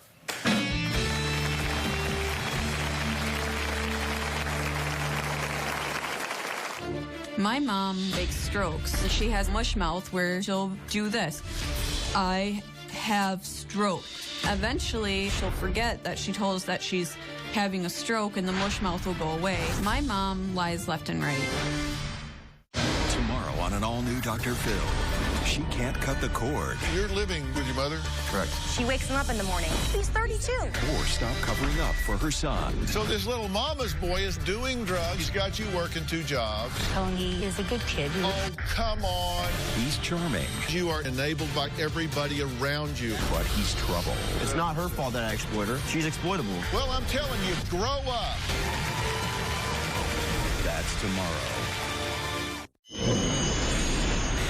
It is hard to go out in public with my mom because it's cancer this, cancer that. Pay attention to me. My husband died. People beat me. People hurt me. Give me attention. I'm going to shave my head. I want to wear a pink mohawk so people will look at me. I want all eyes on me. That's my mother. Well, not only does Patricia say she has cancer, but she also says she had various other medical ailments that her daughter Jessica, well, she just doesn't believe. Take a look. My mom lies left and right. My mom said that she broke national, state, and world records for deadlifting. I'm UPA, world, national, state record holder. My mom hasn't broke any world record. She's fake strokes. She has mush mouth where she'll do this. I have stroke. And then eventually she'll forget that she told us that she's having a stroke and the mush mouth will go away. My mom claims that she has 2 metal rods in her brain. I had brain surgery. I had an AVM rupture in my head and I was bleeding to death. When there's thunderstorms, she says that she can feel the electricity in the air. She tells people that when she goes to the hospital, she makes the metal detectors go off, which I find is very bizarre because I've taken my mom where there are metal detectors and I don't remember her ever setting those metal detectors off. My mom has several stories about how many staples she received when she had her surgery. 29, 79, 90 staples. They peeled my face off. They took my ear off. They busted up my jaw. My mom would say that she had ruptured brain tumor, that her skull was rebuilt out of mesh. I had some tumors that blew up and exploded in my head, and I was blowing, and I was bleeding to death. None of that stuff happened. She's misleading people. She doesn't have cancer. This is a grown woman. She needs to stop. I want to set some stuff straight. August 9th, if you were there, you would have seen me break and make 3 world's record, Jessica. You didn't break a world record. Yes, I did. UPA. Well, we'll get to that. Now, Pamanda is Patricia's stage name. She says she's inspired so many people through her cancer survival story. Now, one of her biggest fans is Dino. They met online and have never met in person. Take a look. My mom's looking for her sugar daddy, and she's posting it all over on Facebook. Dino is one of my very best Facebook friends. Dino had brain surgery, so we connected immediately when he found out I had brain surgery. We have never met in our entire life, but Dino gave me the washer and dryer I do now proudly possess. He found out through Facebook that I needed one, so he had it delivered to my house and had it hooked up.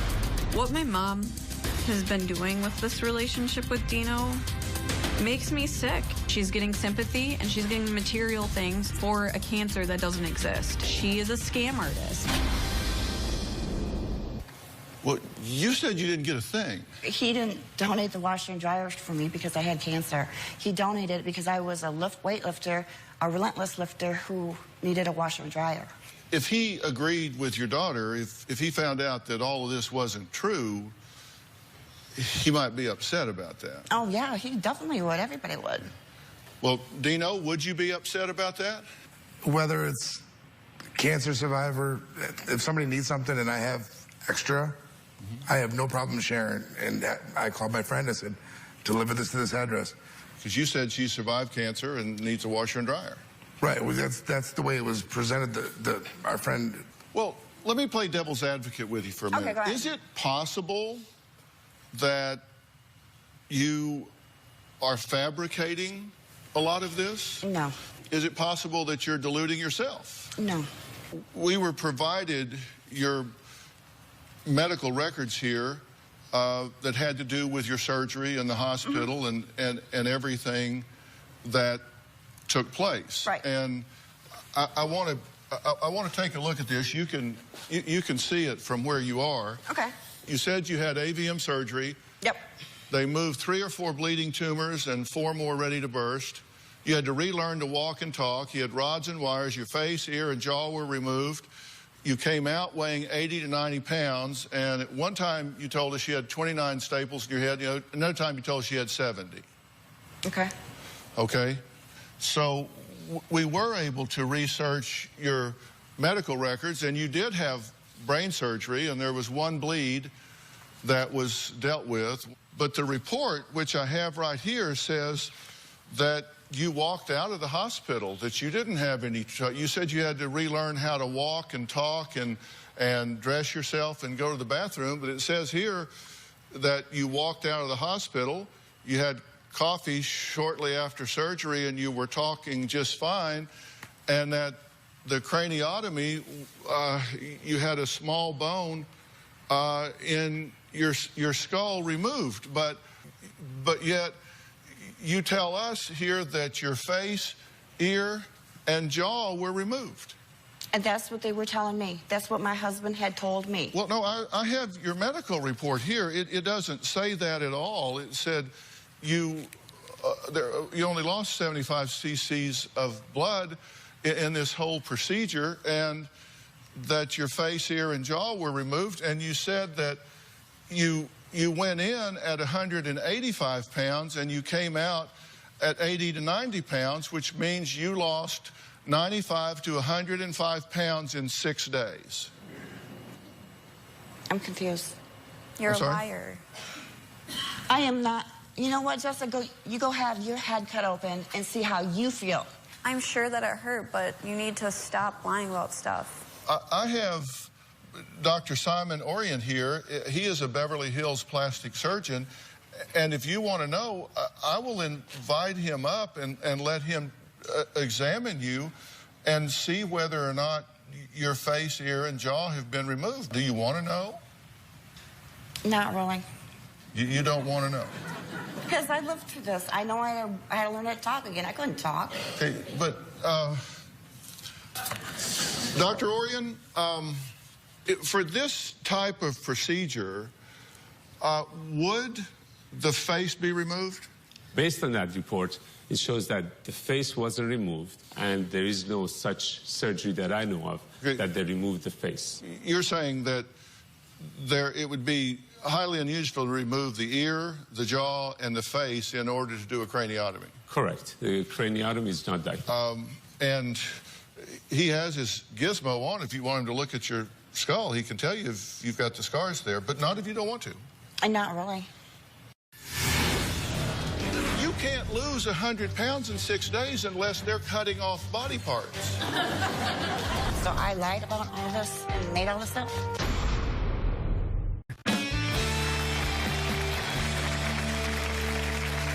I do know that I have, you know, from your hospital here, I have all of the documents here. I have your intake. I have the description of the procedure. They did not use rods. They did not use wires. There is a plate with some screws where they went in, but there is no mention here of them removing your face, your ear, and your jaw. Because my husband told me, I have not looked at the records, because I don't understand half that stuff anyway, that this is what they did to me. That's why my head was in bandages, and that's why I couldn't talk. She made the story up after her husband died. Right. And you said that you lost all of this weight. You said a week and a half you were in the hospital. Actually, you were in for 6 days, and you came out weighing 80 to 90 pounds. You lost 100 pounds in 6 days. Does that make even common sense to you? I don't know. I'm not a doctor. Well, you don't need to be a doctor to know. You can't lose 100 pounds in 6 days unless they're cutting off body parts. Right?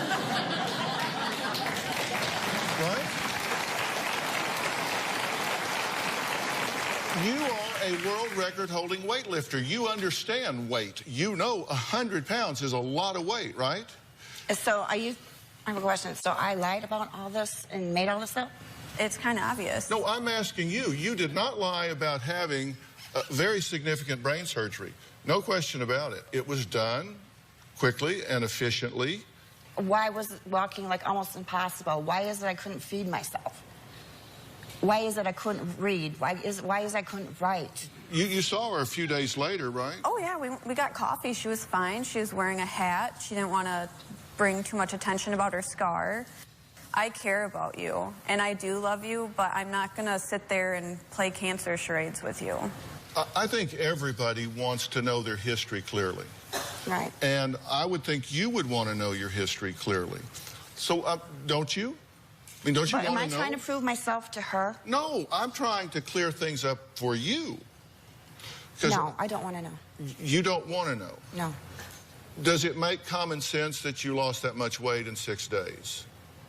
No. In 2012, you were diagnosed with brain cancer, which I assume you still have, but are in remission? Is that your understanding? That's my understanding. Okay.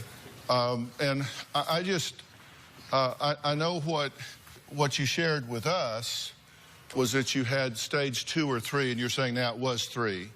Glioblastoma was a very aggressive brain cancer, that you had 3 or 4 chemo treatments, but they made you sick, and yeah, I sure understand that.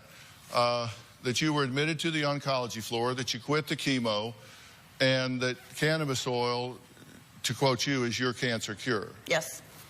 And so, you know, I wanted to know about that. And just so you know, according to the American Brain Cancer Association, if you have aggressive treatment, the prognosis is like just over 14 months that you would live. You refused to provide medical records for us. We asked you for those records, and you wouldn't give them to us. You said that you were using cannabis oil, and it does relieve symptoms, but it is certainly not a cure. A lot of cancers have been.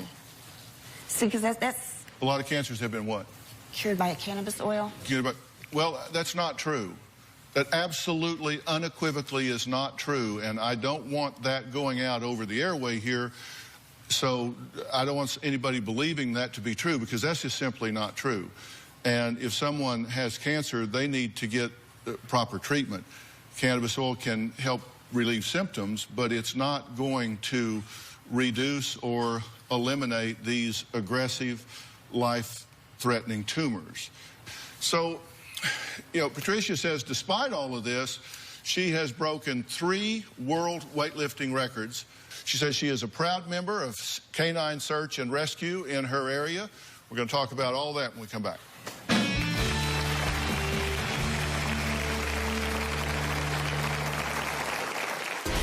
My mom has a German Shepherd, and she wanted people to think that she was a canine search and rescue agent, and she bought a vest and a badge. She also bought a little orange light to put on top of her car so that it goes off when there are emergencies.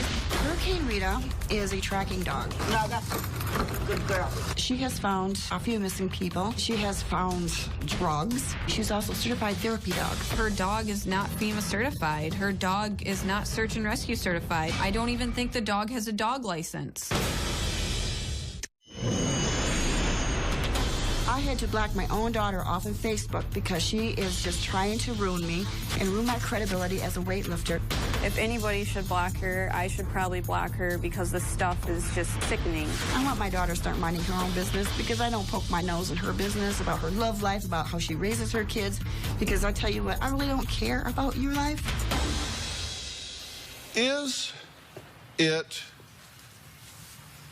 even remotely possible that you have distorted this reality in your mind? For what reason? Attention. For any reason. No.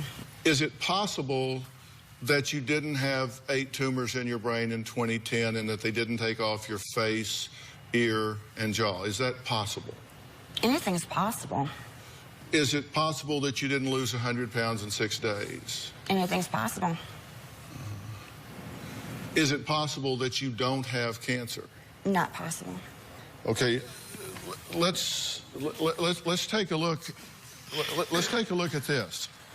And you know, here's what you have said because you posted this on your Facebook. Yep. You said, Canine Search and Rescue was all that Hurricane Rita and I knew. We found the living and the dead. We were a team. Well, we talked to... I never worked with them. That came up on my Facebook. I worked with Scott's Canine Search and Rescue. Scott just died. Who's Scott? He was the search and rescue that I worked for.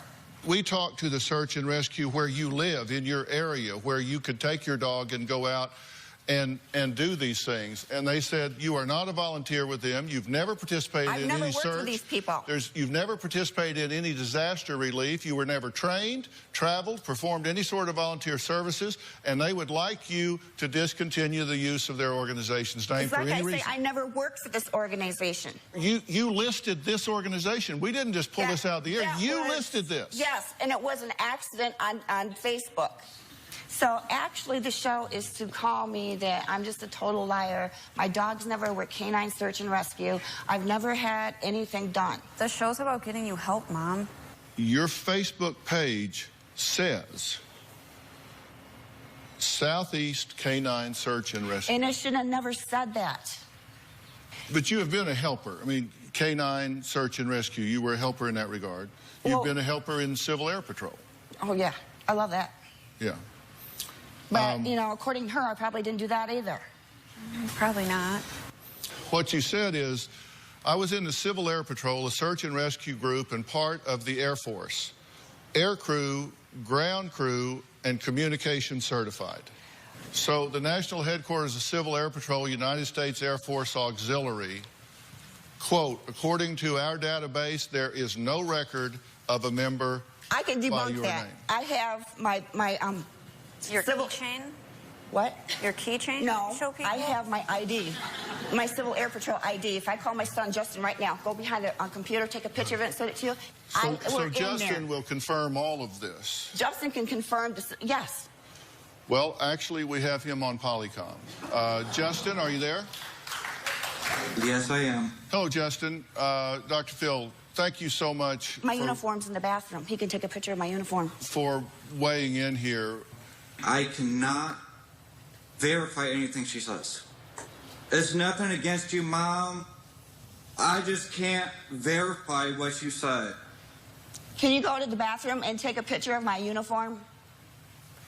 Well, I know it's there. I see it. But the things you said, I cannot verify. That doesn't mean it's not true. You have a uniform in my bathroom with my name. I can buy a uniform. That's not the point. The point here is I'm talking to family members that have been in your life, and I'm asking you, when they're saying that they have observed different things than you're describing, they have not seen some of the things you're describing, the common sense of what you're saying just simply isn't there. Does she have 3 weightlifting world records? Plus, there may be something inside Patricia's house causing more problems than her lies.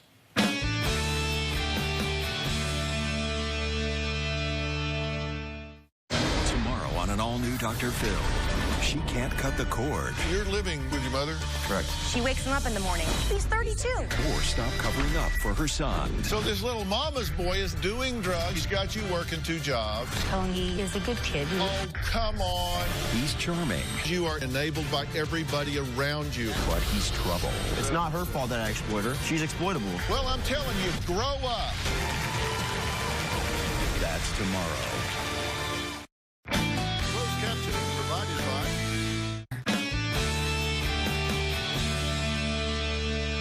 Let's talk about the weightlifting here. You said a few months ago, I died and was brought back to life. With metal rods, wires, and screws holding me together, I became the champ. Today, I broke a world record. Deadlift record, lifted 250 pounds. This was in a sanctioned meet, right? UPA. It's brand new. Yeah. But it was sanctioned by UPA. It's sanctioned by UPA, Flat Rock, Michigan. Everybody, can I say something? Everyone thinks it's really funny and stuff. These records may not have been posted yet on UPA, but I do have my records, and I do have the paper that I filled out for my records, because it just happened August 9th. Okay. I started 225, 240, and 250. Right.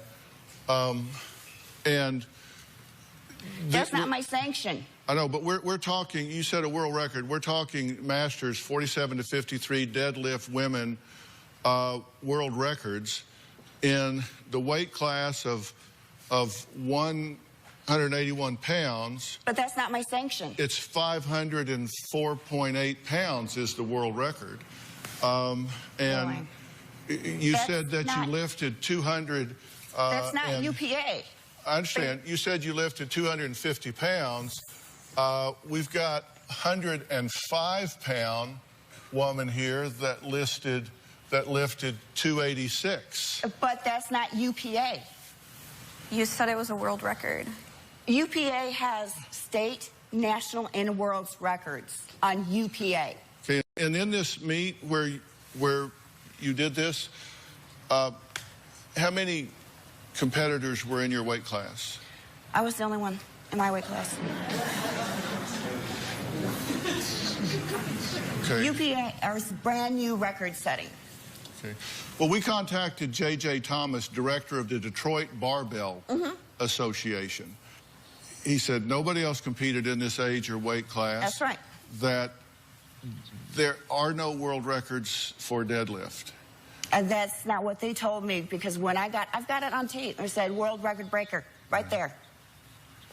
And he said because there was nobody else competing, that your first lift became the record, your second lift became a record, your third lift became a national record because you're the only one doing it.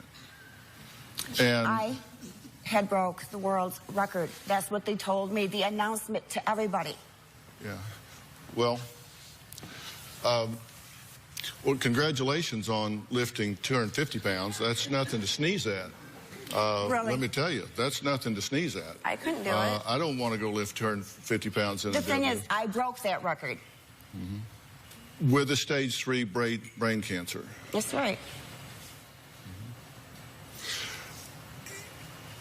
All right, we're going to take a break. And up next, we're going to find out why Patricia's daughter, Jessica, says her mom doesn't need a doctor. She needs a housekeeper. We'll talk about that when we come back.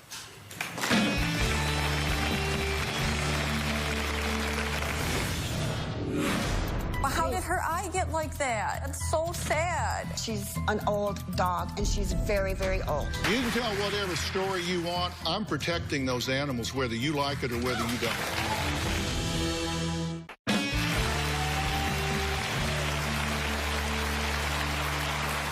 Well, Jessica is here with her mother, Patricia. She wants her to stop living in a fantasy world, come into the real world, and deal with her on a reality basis. And she says, I don't think my mother needs a doctor because she doesn't think she has cancer. She doesn't think she's had 17 strokes. She doesn't think that those are issues with her. She says what she needs is a housekeeper. Take a look. Okay, I just need to take a look around the home to see if there is anything that would lead to health effects. My mom's house concerns me. It is filthy. You caught me at a bedtime because I usually do all my housework when I get home from the gym, and my house looks like a cluster mess. The reason why my mom has pneumonia is because of how filthy the house is. My brother got pneumonia, and my other brother got pneumonia.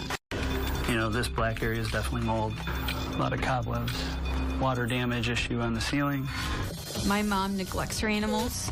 She doesn't feed them properly. Her dog always has ear infections. They're always infested with fleas. We had a really bad flea year, and she was actually allergic to the flea bites.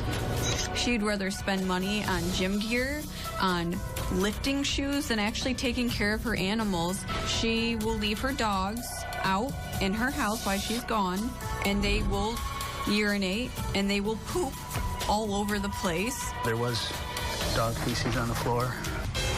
I'm concerned about the living conditions. I'm concerned that my brother is there. Her house needs to be condemned. She shouldn't be taking care of children, and she shouldn't be taking care of animals. I just spent $500 on a vet bill for my dog who has... Some lady gave you that money named Linda. Yeah, she's my best friend because I didn't have the money. Okay. She's an old dog, and she's very, very old. She's an old dog, but that doesn't mean you should neglect her. My dog... Oh, my gosh. Am I neglecting her? I took her to the vet. We've got the spray we've been putting on there. I even showed the spray. Well, how did her eye get like that?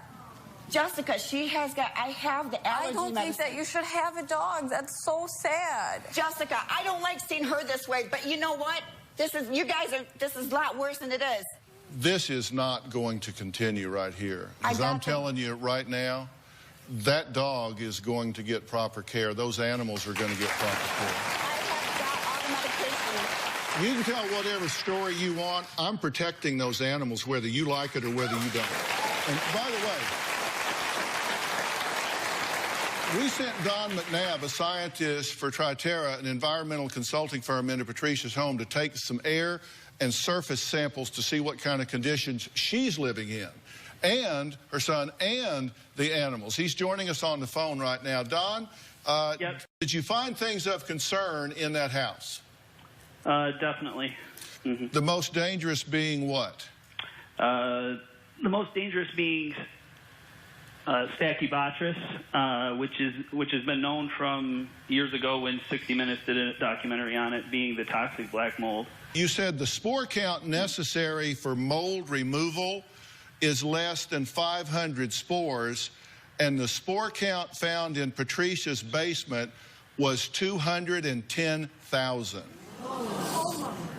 Correct. Don, does this rise to the level of being a health hazard? Yes, I definitely would say so. Where we've had Penicillium aspergillus species of mold at this level, it's been known to trigger bronchial pneumonia.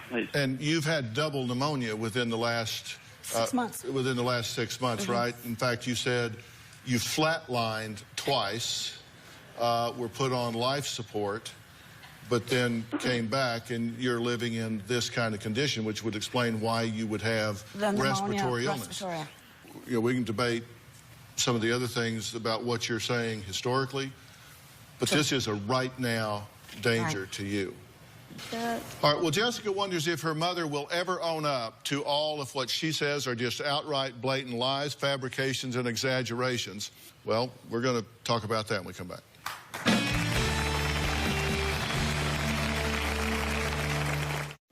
Closed captioning provided by... Want to know what's coming up on Dr. Phil? Visit our website and subscribe to our email newsletter. You'll get weekly updates, life strategies, and exclusive video that you won't find anywhere else. Plus, on drphil.com, you can see sneak previews of upcoming shows. Log on today.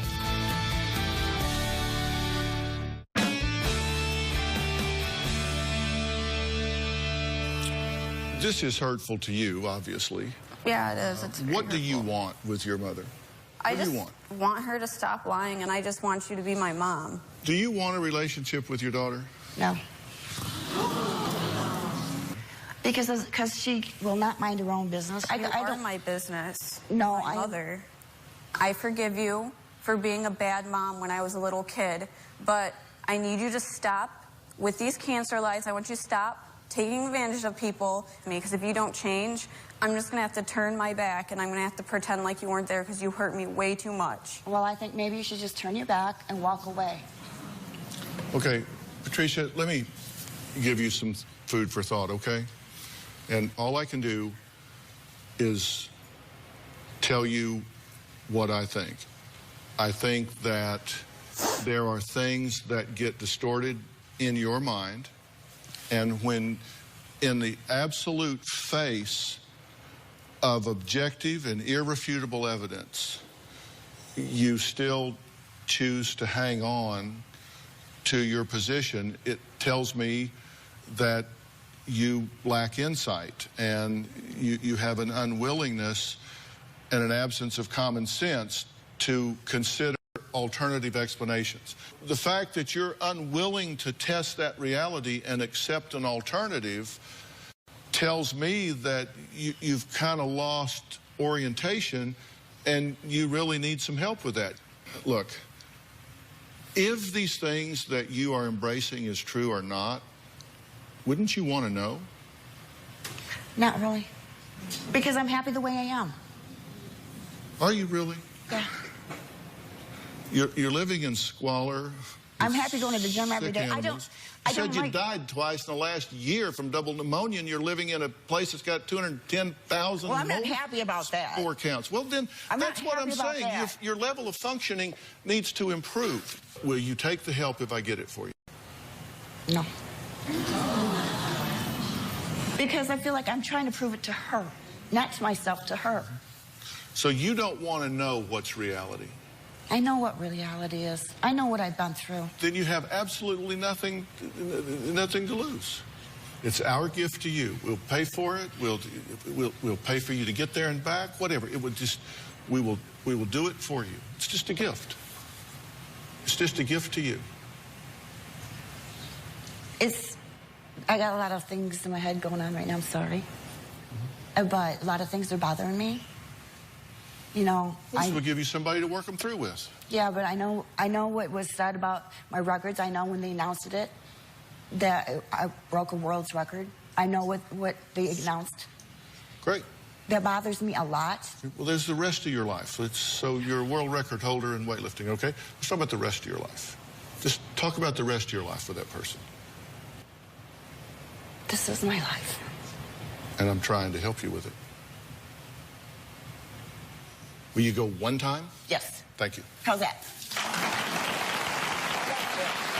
I want to thank Jessica and Patricia for sharing their story today, and a special thanks to Dr. Simon Oren. For more information about today's show, go to drphil.com. Thanks so much.